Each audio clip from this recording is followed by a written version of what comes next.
नमस्कार विद्यार्थी मित्र, आप सभी कुशल होंगे। आज हम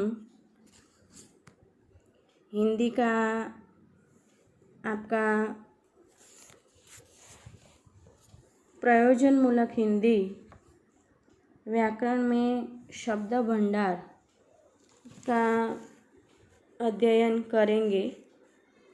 प्रयोजनमूलक हिंदी में आपको बार बार कहती रहती हूँ कि इसमें से आपके 4 गुण के प्रश्न आएंगे जो व्याकरण विभाग में पूछे जाएंगे।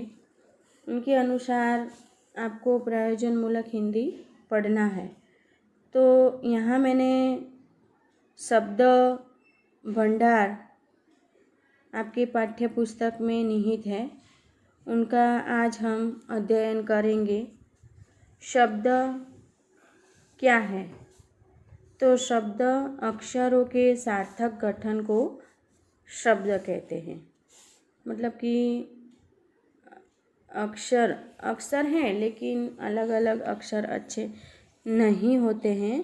उनका सार्थक गठन मतलब कि इधर उधर से कोई भी अक्षर लिख लिया, जोड़ दिया, ऐसे नहीं। उसका सार्थक गठन जरूरी है। जब एक या एक से अधिक अक्षरों का संयोजन किसी विशेष अर्थ को इंगित करता है, उसे शब्द कहते हैं।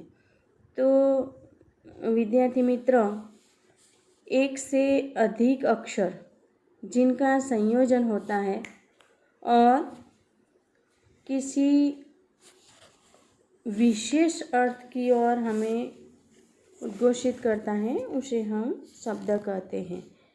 वैसे शब्दों की रचना ध्वनि एवं अर्थ के मेल से होती है। इस प्रकार एक अथवा अधिक वर्णों से बनी स्वतंत्र एवं सार्थक ध्वनि को शब्द कहा जाता है। जैसे कमला, लेकिन अगर हम ल को आगे कर दे, म को पीछे कर दे, क बीच में रख दे, तो इसका कोई सार्थक अर्थ निहित नहीं होता। लेकिन कमला अक्षर तो हैं लेकिन सार्थक गठन जरूरी है। आम है तो हम म को आगे लाएंगे, आ को पीछे ले जाएंगे तो माँ का कोई अर्थ नहीं निकलता है।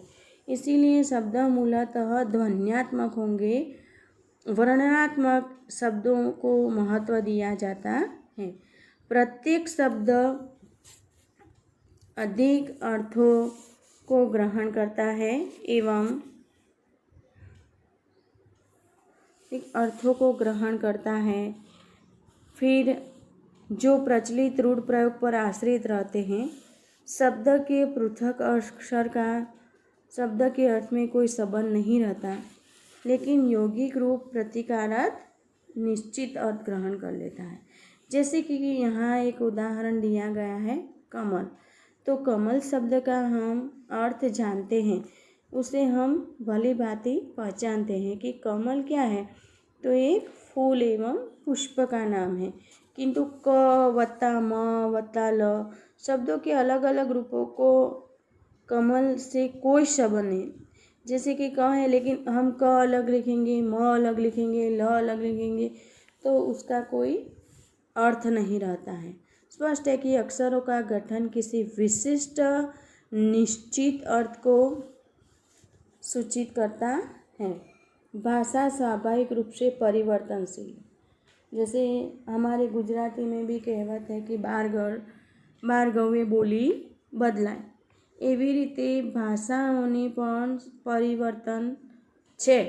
સમય અનુસાર અને સાથે સાથે સમાજ જીવનની અસરોથી ભાષામાં પરિવર્તન આવે છે। संस्कृत के अनेक शब्द पाली, प्राकृत, अपभ्रंश से मार्ग पर तय करते हुए हिंदी में आए हैं। मतलब हिंदी में जो भी शब्द हैं वह संस्कृत में से आए हुए हैं।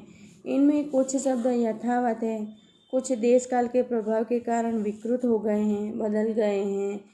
तो समय के अनुसार भाषा में परिवर्तन होता रहता है।